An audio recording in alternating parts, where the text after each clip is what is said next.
할렐루야. 자, 우리 나같이 고백하겠습니다. 하나님께서 함께 하십니다.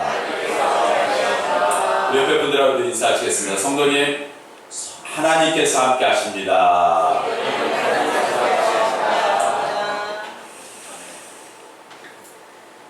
얼마 전에 영상 한 편을 봤습니다. 영상 한 편, 장애인들에 관한, 그러니까 장애우에 대한 그러한 영상 한 편을 그렇지 않게 선교단체에서 불러줘서 영상을 보게 됐는데, 예전에 여러분들 우리 교회에서 몇 번 말씀드렸던 레나 마리아라는 여인에 대한 그런 내용이 그 선교단체에서 보내는 영상의 일부분에 들어가 있거든요. 그 레나 마리아의 그러한 그 간증에 대한 얘기가 들어가 있었습니다. 그 레나 마리아가 이렇게 고백하더군요. 그 레나 마리아는 태어날 때부터 두 팔이 없는 여인입니다. 참고로 두 팔이 없는 상태에서 태어났는데, 그가 이렇게 말을 하더군요. 자신이 무언가를 혼자서 할 수 없으면 그때 그 사람은 장애인이지만, 혼자서 할 수 있으면 그때는 더 이상 장애인이 아닙니다. 그래서 나는 더 이상 장애인이 아닙니다. 예전에 그분이 쓴 책, 발로 쓴 내 인생의 악보라는 책에서 그가 이러한 또 고백을 했어요. 내가 태어났을 때도 하나님은 곁에 계셨을까? 왜 하나님은 내게 이렇게도 많은 고난, 고통, 질병, 장애를 주셨는지 묻고 싶을 때가 있었다. 그러나 나는 그래도 하나님께 감사한다. 그리고 하나님을 사랑한다. 때로는 몸이 굳어질 걸 느끼고 무리하면 허리에 통증이 심하다. 팔이 있다면 좋았을 텐데 하는 생각이 간절할 때가 많다. 하지만 현재 내 모습 그대로라도 하나님은 나와 함께 계신다는 것이 믿어진다. 이것 역시 하나의 기적이다. 나는 나와 함께 하시는 그분을 평생도록 찬양하고 싶다. 그리고 끝에 이렇게 썼습니다. 그러나 나는 그래도 하나님께 감사한다. 그리고 하나님을 사랑한다. 할렐루야. 네, 여러분, 팔이 없다고 생각해 보십시오. 얼마나 불편합니까? 여러분, 만약에 앞이 안 보이신다고 생각하십시오. 얼마나 불편합니까? 아니, 심지어 우리가 잘 생활하다가 손가락 하나를 다쳐도, 발가락 하나를 다쳐도 굉장히 우리의 삶은 불편할 거예요. 예, 제가 얼마 전에 다리를 잠깐 다친 적이 있는데 정말 불편하더라고요. 잠깐 단 며칠인데도 굉장히 불편했어요. 일단 운전하기도 불편하고, 걸을 때도 불편하고, 여러 가지 화장실 갈 때도 불편하고. 여러분, 그런데 평생 여러분들은 팔이 없다고 생각해 보세요. 우리들 생각에는 어떻게 그런 삶을 감사하며 살 수 있을까라는 생각을 할 때가 있습니다. 그런데 참 우리의 인생은 하나님께서 주신 은혜가 있어요. 살아가다 보면 그것 또한 하나님께서 주신, 나에게 주신 길이다라는, 나에게 주신 은혜라는 사실을 또한 깨닫게 되곤 한다는 사실이에요. 나의 부족함이 하나님의 강함이다라는 말씀이 있어요. 나의 부족한 것을 하나님께서 채우시더라는 거예요. 하나님께서 내 손이 되어주시고, 내 발이 되어주시고, 내 눈이 되어주시고, 나의 일부분이 되어주셔서 하나님께서 내 삶을 인도하심이 느껴지고 체험되어지는 것, 어떻게 보면요, 내 팔이, 내 발이, 내 눈이, 내 육체가 온전치 못한 상황 속에서 하나님의 역사하심을 체험하고 그 가운데서 나가는 삶의 인도를 받고 그렇게 나아가는 삶을 사시는 분들이 얼마나 많은지 모르다는 거예요. 그런 분들은 늘 이렇게 고백합니다. 하나님 사랑합니다. 하나님 고맙습니다. 할렐루야. 우리들은 뭔가 있어야지, 뭔가 완벽해야지만 하나님께서 나에게 주신 축복이라고 생각합니다. 그런데 결코 그렇지만은 않더라는 거예요. 오늘 말씀을 보면요, 내게 능력 주시는 자, 따라합시다. 내게 능력 주시는 자. 오늘은 내게 능력 주는 자는 하나님께서 나에게 능력을 주셔서 나의 모든 것을 다 할 수 있게끔 하나님께서 하신다라고 말씀하고 계세요. 우리들은 그 말씀을 들어보면요, 하나님은 슈퍼맨으로서 나와 함께 하시니까 우리의 모든 것을 다 완벽하게 해주실 거야. 그러면야, 당연히 우리 하나님은 슈퍼맨보다도 더 위대하신 분이실 텐데 당연한 거 아니겠어요? 근데 사실 이 말씀에는, 깔려있는 말씀은 사실 그것보다 더 깊이 있는 말씀이라고 할 수 있는 것이에요. 여러분, 자족이라는 말씀 들어보셨습니까? 자족. 우리들은 만족함이, 여러분들의 삶에 만족함 계십니까? 늘 어떻게 보면요, 어떤 분들은요, 늘 그 만족함이 없어서 허기지시는 분들이 있어요. 채워도 허기지지 않는 거예요. 예전에 한 영상에서 먹방 유튜브 하시는 분의 그런 것을 본 적이 있습니다. 뭐 말씀하시는 다는 우리나라 유명한 한 아가씨예요. 야, 저를 보면서 놀랐어요. 저게 사람인가? 죄송합니다. 저게 사람인가? 야, 동물보다 어떨 때는 더 많이 먹는 것 같아. 아, 진짜 내가 보더라도요, 정말 놀랍습니다. 우리 자녀들이 한참 잘 먹을 때인데, 우리 자녀들 먹는 거 먹을 때도 제가 놀랐는데, 우리 한 자녀들보다도 한 3배, 4배 이상 먹는 것 같더라고요. 근데 너무 신기한 건요, 전혀 살찐 게 전혀 몸에 그렇게 뭐 많이 먹고 살이 찌고 뭔가 이상이 있어 보이지 않는다. 아니, 저 많은 게 다 어디로 들어가지? 정말 궁금하더라고요. 근데 너무 많이 먹어요. 그리고 그걸 보는 사람이 엄청 많다라는 거예요. 야, 나 보면서 제가 가끔 솔직히 고백합니다. 제가 이제 우리 교회 설교 영상을 올리잖아요. 저도 가끔씩 제가 봐요.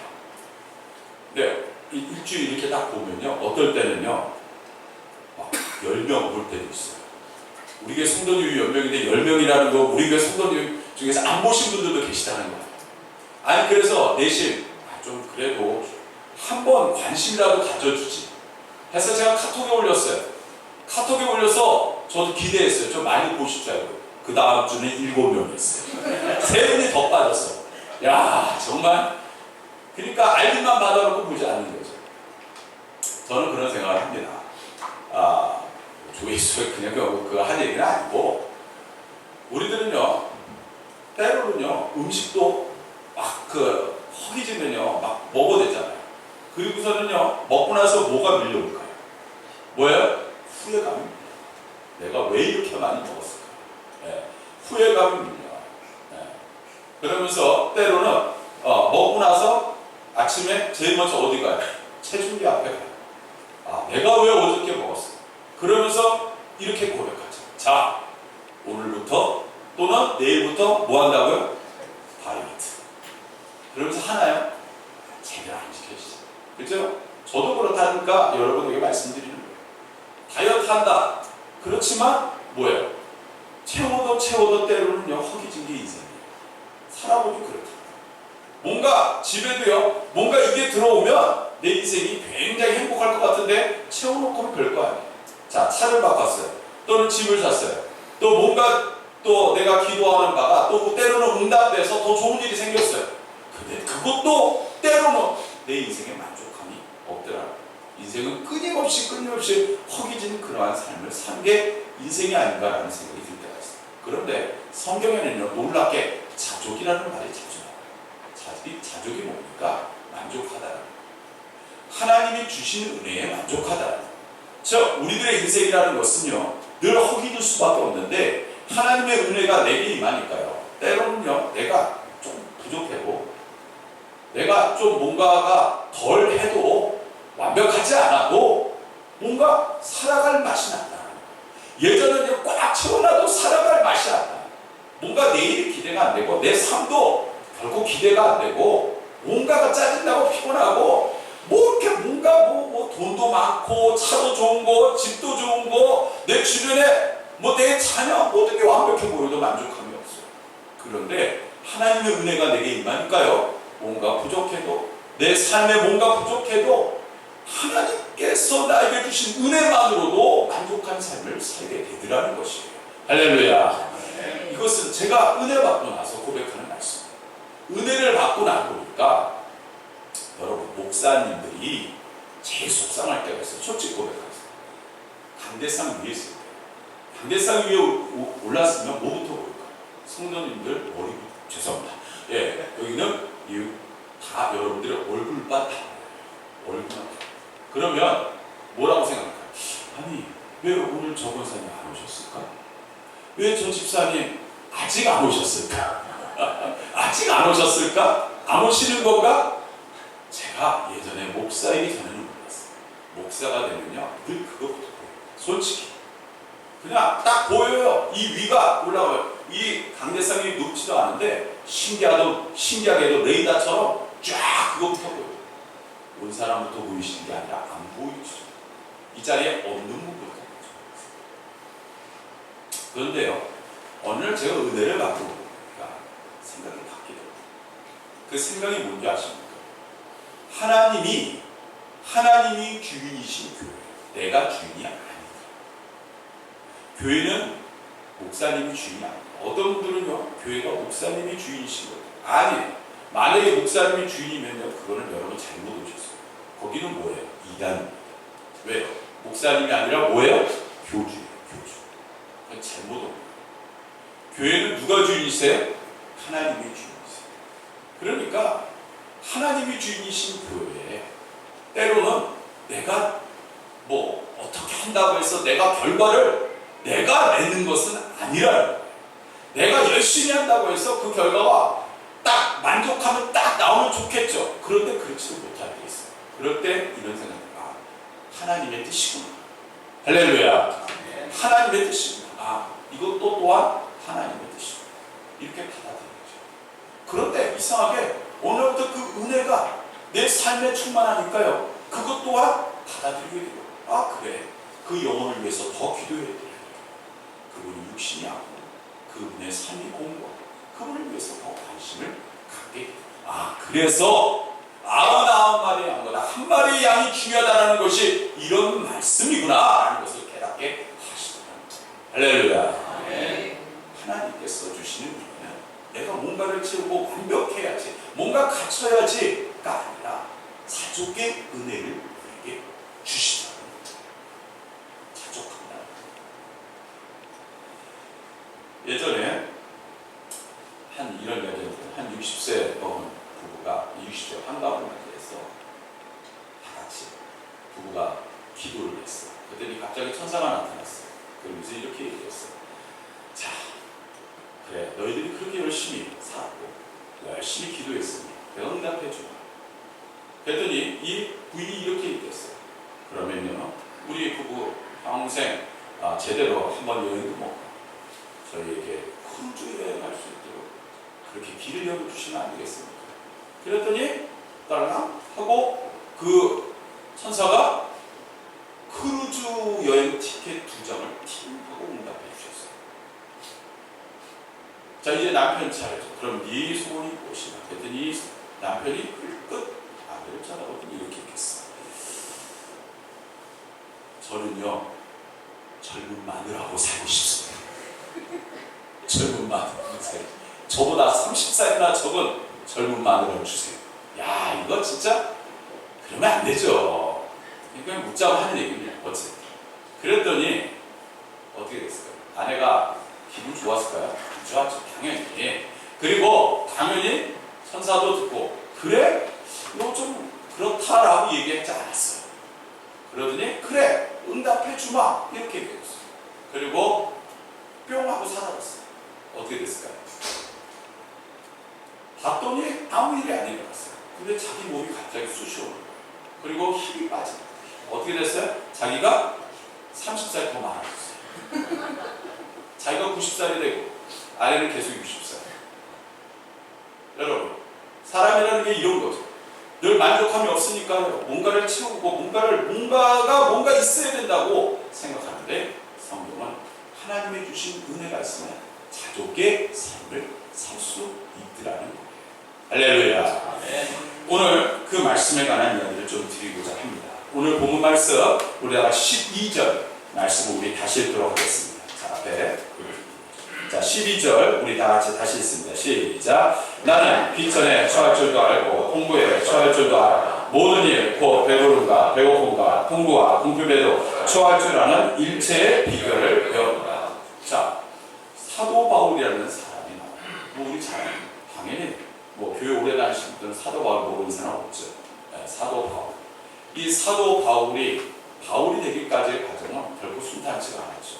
먼저 그의 이름은 사울이었습니다. 사울일 때는 어땠을까요? 그는요, 굉장한 그러한 욕심이 많은 사람이었어요. 그리고 굉장히 앞에 나서는 사람이었고, 또 그만한 또 위치에 있었던 사람이에요. 학문적인 또는 가문의 배경이라든가 뭐 여러 가지, 또 그 당시에는 율법을 많이 알고 가리키고 뭐 이런 거에 있는 위치에 있는 사람은 굉장한 우대를 받았어요. 그런데 그런 사람이 더더욱 애국자였어요. 더더욱 또한 종교에 대해서 굉장히 집요한 사람이었어요. 그런데 그가 예수님을 만났어요. 근데 예수님을 만나고 나서 그는요 어떻게 보냐, 자기가 가지고 있는 거 버린 거 버렸다라고 보기는 그렇고, 그는 그의 삶이 예전보다 더 행복했을까요? 행복이라는 것은 지금 방금 드리는 말씀의 행복은 나의 그냥 삶에 뭔가를 가지고 누린 것을 기준으로 따지는 행복을 이야기하는 거예요. 자, 정신적인 행복이 아니에요. 자, 그 행복이 그에게 있었을까요? 성경을 보면요, 사도 바울은 예수님을 믿고 나서 더 삶이 공고해졌어요. 더 피곤해지고요, 더 힘들어졌어요. 매도 많이 맞았고, 그리고 죽임을 당할 일을 날마다 당했어요. 뭐 돌로 머리가 깨지거나, 그리고 감옥 가는 거는 뭐 수시로 들락달락, 심지어 배를 타고 가다가도 난파되고, 그리고 또 길을 가다가도 짐승에게 잡아먹혔거나, 이거는 뭐 말 그대로 삶의 고난의 연속이었어요. 우리들 그 지경에 가보면 우리들은 왜 예수를 믿었나? 예수를 믿고 뭔가 좀 더 이렇게 삶이 풍요로워지고 뭔가 행복, 뭐 세상적인 어떤 그러한 뭔가가 갖추어져 있는 행복이 나에게 펼쳐져야 되나? 그런데 사도 바울은 실질적으로 그렇지 못했어요. 심지어 그는요 예수를 믿고 나서 직업도 바꿨어요. 직업이 뭐였냐? 그는요 어떻게 보면 율법을 가리키는 위치에 있었던 사람이에요. 그 전에 직업에 대해서 구체적으로 나오지 않지만 사실 사도 바울은 굉장한 하이 클래스의 위치에 있었던 사람이에요. 사실 아랫사람들이 일하는 그런 것을 할 수 있는 위치도 아니었어요. 그런데 그가 제2의 직업이 있었으니 예수님 믿고 나서 천막 만드는 일을 했어요. 물론 뭐 다른 분들은 그 당시에 천막 만드는 일, 집을 짓는 것처럼 건축가의 일이라고도 하지만 사실 그건 험한 일이에요. 그런데 그는 예수님 믿고 그것 또한 마다하지 않았어요. 오히려 그 인생을 행복했어요. 우리들의 생각에는 그런 인생이 행복할 수 있을까? 아니에요. 그러한 인생이라는 것은 뭐야? 예수를 만나본 사람들은 압니다. 예수님의 은혜 가운데 거하는 사람들은 압니다.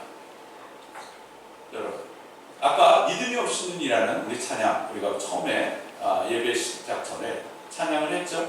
그 찬양 속에서 가사 보면요, 주를 믿는 자, 주를 찾는 자 반드시 만날 것이다. 예수님을 만나면요 뭐예요? 내가 내 인생이 나의 것이 아님을 알게 돼요. 확신하게 돼요.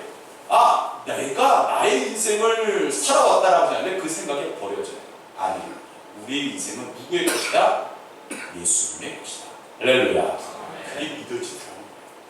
은혜 가운데 거하니까, 아, 내가 열심히 살았다, 내가 성공했다가 아니라, 아, 예수님이 하셨구나, 예수님이 내 길을 인도하시는구나, 나는 그러한 삶으로 바뀌어지게 되더라는 거예요. 여러분들 어떠십니까? 열심히 사셨죠? 지금까지 열심히 살았어요. 그런데 때로는요 만족하지 못해요. 때로는요 내 인생에 공고해요. 왜 그럴까요? 내가 내 자신이 아직도 주인된 삶을 살고 있기 때문이에요. 내가 주인 삶 모든 건 내려놓고, 내가 주님 앞에 내려놓는 거예요. 이 시간에는 여러분 내려놓으세요. 목사님 어떻게 내려놓어요? 기도하세요. 주님, 내 마음속에 내 삶에 무거운 덩어리가 있습니다. 주님, 이 덩어리를 어떻게 해야 될지 모르겠어요. 제가 내려놓겠습니다. 주님, 제발 제 삶, 내 마음을 가볍게 해주세요. 이 시간 주님, 저의 연약한 손을 붙잡아 주세요. 인도해 주세요. 함께 해주세요. 할렐루야. 네. 하나님은 반드시 응답해 주시더라고요. 제가 그랬기 때문에 여러분들도 동일하시다. 오늘 우리들은요 삶의 비천함에 처해있다, 공감에 처해있다. 우리들은 자꾸 거기에 기준으로 내 삶을 이야기하게 되었어요. 결코 하나님은 그것의 기준으로 우리의 삶을 보고 계시지 않습니다. 하나님은 비천함에 처할 수도 있고요, 때로는 또한 그렇지 않은 삶에도 갈 수도 있어요. 비천함이 있었으면 이제 반대가 뭐예요? 풍부한 12절 다시 읽겠습니다. 시작. 나는 비천에 처할 줄도 알고 풍부에 처할 줄도 아는 모든 일 곧 배부름과 배고픔과 풍부와 궁핍에도 처할 줄 아는 일체의 비결을 배웠다. 자, 비천. 그는 아까 말씀드린 것처럼요. 정말 인생에 어떻게 보면 밑바닥까지 돼요. 예전에는 상종도 안 하던 유대인들은요. 이방인들과 뭐예요? 밥도 같이 먹지 않습니다. 여러분 예루살렘에 가보면 지금은 다 무너졌지만 예전에 예루살렘에 가보면 이방인의 뜰이라는 공간이 있어요. 그 이방인의 뜰은 어디에 있느냐? 성전 바깥에 있습니다. 왜 이방인의 뜰이라고 명칭을 했느냐? 이방인들은 뭐예요? 성전에 들어올 수가 없습니다. 성전에 들어올 수가 없고요. 열렬 유대인들은 절대 이방인들과 뭐예요? 식사를 하지 않습니다. 뭐예요? 이방인들과 식사를 한다는 건 뭐예요? 이방인들은 그들을 뭘로 봤냐면요. 그냥 동물로 봤어요. 어떻게 동물과 사람의 밥을 갖죠? 야, 이 정도로 교만의 끝판왕이 있어요. 그런데 그 이방인들, 그러한 위치에 있었던 이 사도 바울은 하나님께 누구를 위해 부름을 받았어요? 그 이방인들을 위해서 부름을 받게 됩니다.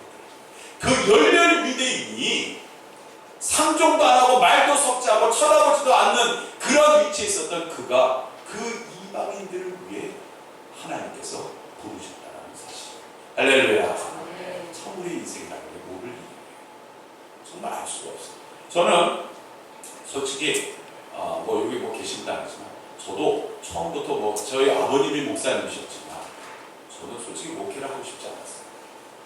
목회를 너무 어려운 가운데 하시는 그 부분을 보다 보니까 솔직히 목회를 한다는 것 자체가 너무 부담스럽고, 그리고 목회를 함에 있어서 손해보는 게 하나 있다고 생각했어요. 그게 뭐냐?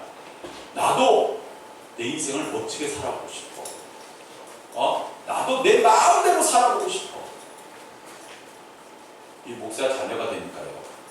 때로는 내가 원치 않는 예배도 드려야 되고, 때로는 원치 않는 기도도 해야 되고, 때로는 원치 않는 찬양도 해야 되고.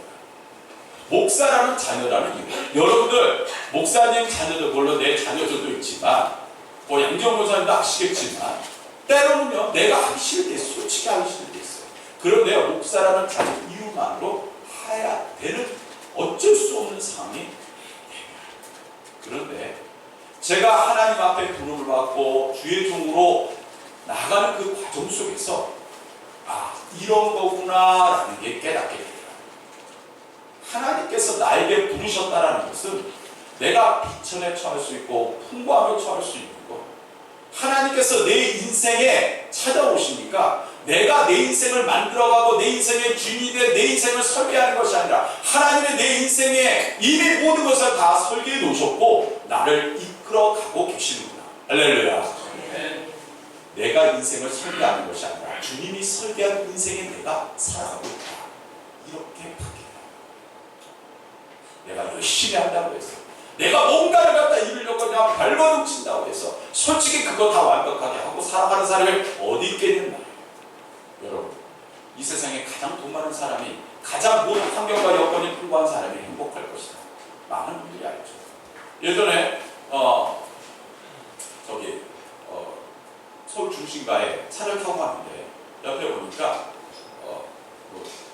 이게 또 영상으로 나오니까 제가 얘기하지 않겠어요. H사를 지났어요. 우리나라 굉장히 유명한 그런 대기업이죠. 거기에 있는 본 건물을 지나게 됐어요. 그랬더니 옆에 타신 분이 그렇게 얘기하더라고요. 여기가 H사 본사. 저도 처음 봤어요. 서울 시내에서 많이 돌아다니고. 그러면서 그 분의 뒷말이 참 뼈있게 느꼈어요. 뭐냐? 여기서 그분의 첫째 아들이 뛰어내릴 때. 아마 여기까지 얘기하시면 아실 분들 아십니다. H사에 거기에는 회장님의 첫째 아들이 거기서 뛰어내려. 그분이 돈이 없어서 뛰어내렸을까요?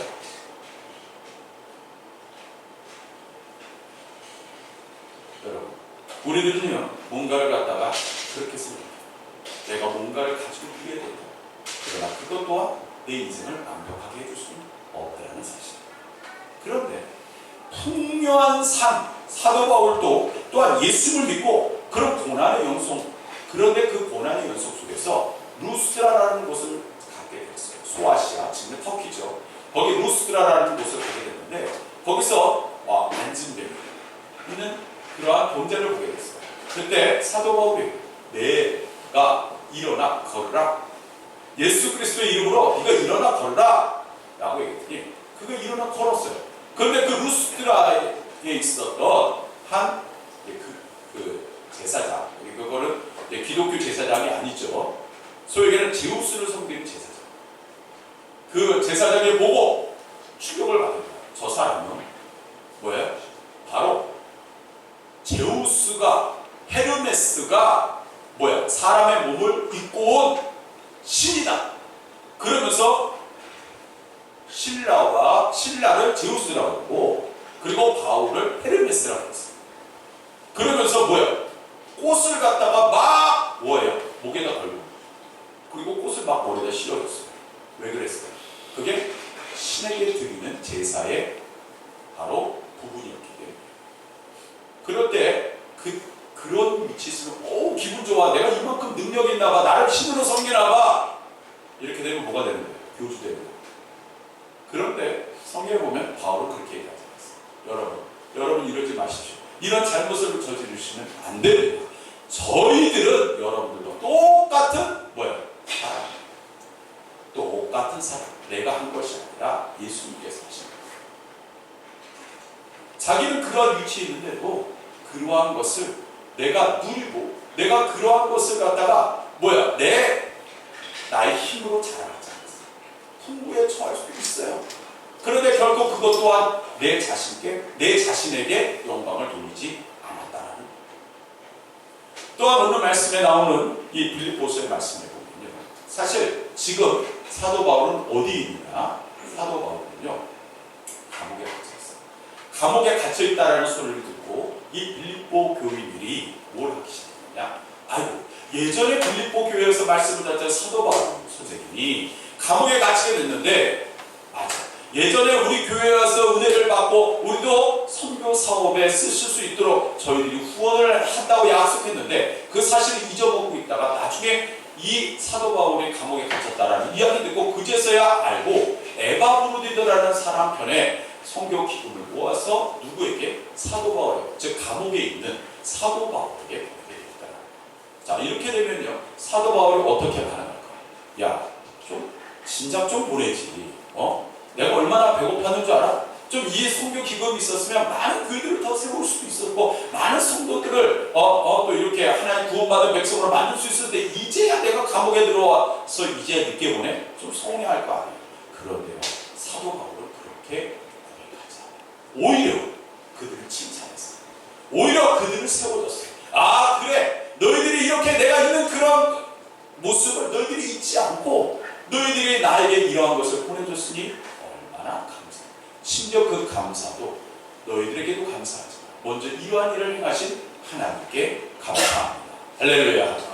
그의 모든 삶의 그러한 것에서도 어떻게 보면 그가 모든 것이 하나님의 뜻임을 고백하고 하나님께 맡기고 나아가는 그러한 삶의 연속적인 부분을 보면 결국 우리들이 뭔가가 있다고 해서 뭔가가 갖추고자 해서 뭔가가 완벽하다고 해서 결국 그것이 내 인생의 완벽한 행복은 될 수 없고 때로는 내 삶에 비참해도 가난해도 때로는 풍부해서 여유가 있다 하더라도 오늘 12절의 말씀 보면은 처할 줄 아는 일체의 비결을 배우라.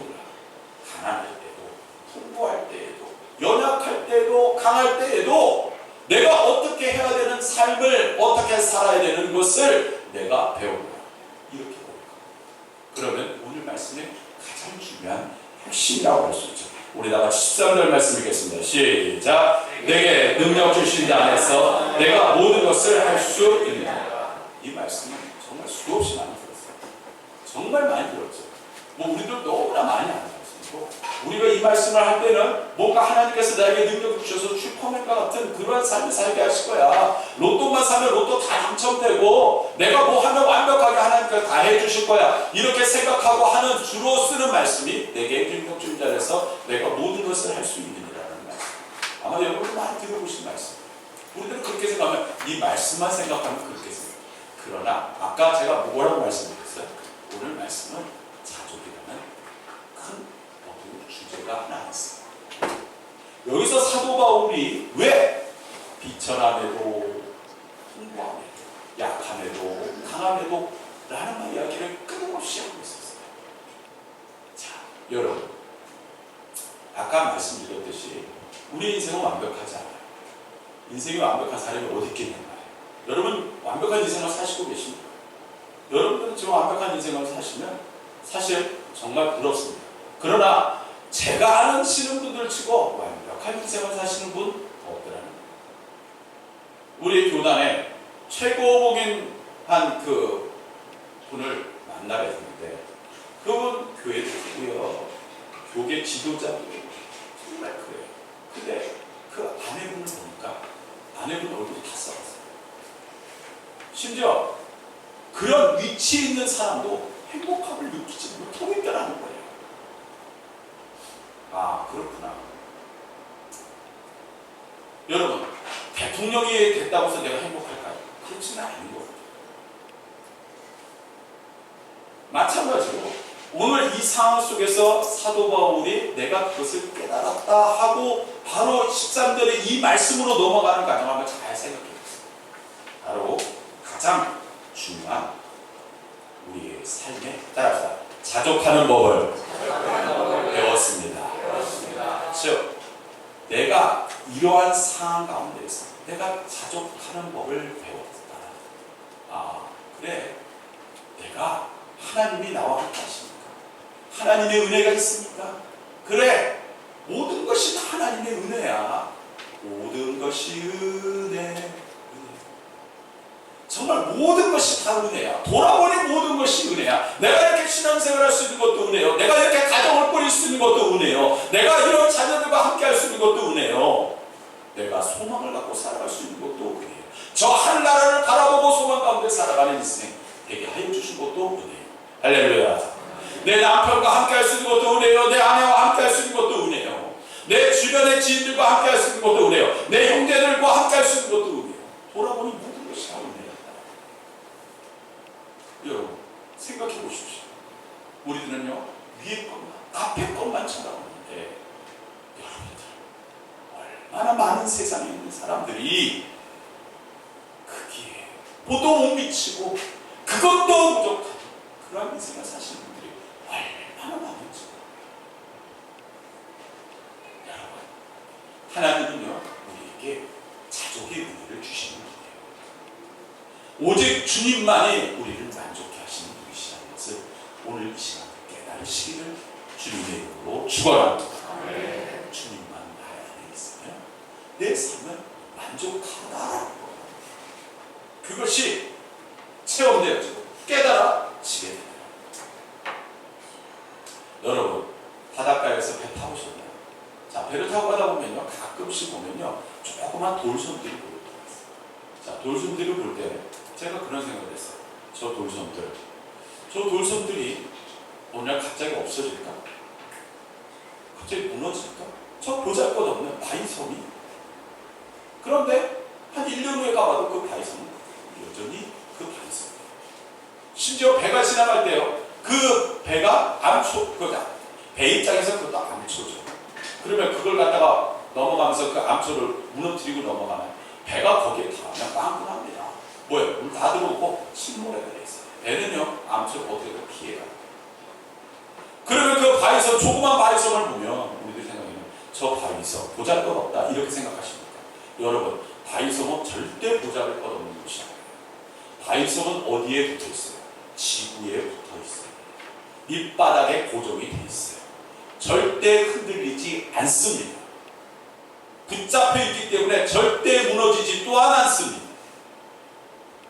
하나님께 붙들린 인생은 절대 넘어가지 않습니다. 할렐루야. 우리들은 그 사실을 깨닫고 알아야 된다는 사실이에요. 미국의 워렌 워설이라는 유명한 목사님이 계십니다. 이분이 아주 우리에게 은혜되는 말씀을 하셨어요. 자족하는 마음은 마치 온도 조절기와 같습니다. 여러분, 그러면서 뒷말이 참 뼈가 있어요. 뭐라고 이렇게 하냐면, 오늘을 살아가는 대부분 대부분의 사람들은 온도 조절기가 아니라 온도계와 같은 삶을 살고 있습니다. 뭐예요? 온도계는 뭡니까? 그 환경에 맞춰서 그것을 표시해 주는 거예요. 말 그대로 환경에 따라서 변화되는 게 뭐예요? 즉 환경에 따라서 변화되는, 즉 날씨에 따라서, 온도에 따라서 변화되는 게 뭐예요? 온도계라는 거예요. 그죠? 그러면 온도 조절계는 뭐예요? 여러분 엄청 추울 때 집에 여러분 전기 뭐 이렇게 잠깐 가지고 계신 분 계십니까? 뭐요? 들어오자마자 온도계를 올려요. 또는 집에 있으면 난방을 켜보세요. 그걸 인위적으로 뭐라고 해요? 온도를 올리는 거죠. 여러분 한참 더웠죠? 자, 집에 에어컨 계신 분들 뭐예요? 뭐부터 틀어요? 선풍기는 에어컨부터 틀 거 아니에요. 그러면 어떻게 해요? 온도를 떨어뜨려요. 온도 조절계와 같은 역할이 뭐예요? 자족. 내 삶에 자족할 수 있는 하나님의 주신 은혜 가운데 살아가는 인생이 되어질 때 절대 흔들림이 없게 되는 인생을 살게 된다는 거예요. 할렐루야. 우리들은 그 사실 때로는 너무나 쉽게 잊고 살아. 자꾸 기준이 없다 보니까 인생이 피곤해질 수밖에 없어요. 주님이 우리의 기준이시고 예수님이 우리의 기준이 되시면 우리들은 흔들릴 리가 없어요. 인생을 우리들은요 때로는 갈대와 같이 살아요. 아닙니다. 오직 예수님께서 베드로, 너는 더 이상 시몬이라 하지 말고, 시몬의 이름이 뭐예요? 갈대입니다. 갈대는 뭐예요? 바라보면 이륙이청 저륙이청. 너는 뭐가 되어라? 베드로, 반석이 되어라. 변함없이 굳거나 반석이. 그러면서 성경에 뭐예요? 모퉁이 돼요. 모퉁이 돌, 이제 오후에 성경 공부하겠지만 모퉁이 돌, 모퉁이 돌은 뭐예요? 가장 중요한 핵심적인 돌이에요. 모퉁이 돌이 뭐예요? 거기에는 대지 지어진 건물조차도 문제하지 못해요. 여러분, 오늘도 저와 여러분들을 하나님께서 반석으로 세워주신 줄 믿습니다. 이왕이면 모퉁이 돌이 되십시오. 핵심적인 모퉁이 돌이 되십시오. 흔들리지 않는 모퉁이 돌이 되십시오. 하나님, 여러분들을 통하시고 이를 기대하시고 바라보시고 여러분들에게 힘과 능력을, 내게 능력 주신 안에서 그 모든 것을 자족하며 주님 주신 힘과 능력으로 할 수 있게 될 것이다. 넘어갈 수 있게 될 것이다. 내 앞에 폭풍우와 같이, 내 앞에 태풍우, 내 앞에 눈보라가, 내 앞에 인생의 고난이 닥쳐온다라고 그것을 이겨나갈 힘, 그것을 넘어갈 수 있는 예수님이 우리와 동행하실 때, 그리고 그것을 해결할 수 있는 하나님이 우리의 주님이 되십니다. 할렐루야. 성경은 끊임없이 우리에게 말씀해주고 계십니다. 오늘도 저와 여러분들이 이 말씀을 여러분들의 심리에 새기십니다. 내게 능력 주신 자 안에서 나는 모든 것을 할 수 있습니다. 내 삶에 비천함에도 요동치 않고 주님이 나의 기준이 되시고 주님과 함께 늘 동행하셔서 천국 가는 그날까지 늘 주님과 동행하시고, 물론 저 천국에서 주님과 영원히 주님과 함께 하시는 사랑하는 성도 여러분 되시기를 주님의 이름으로 축원합니다.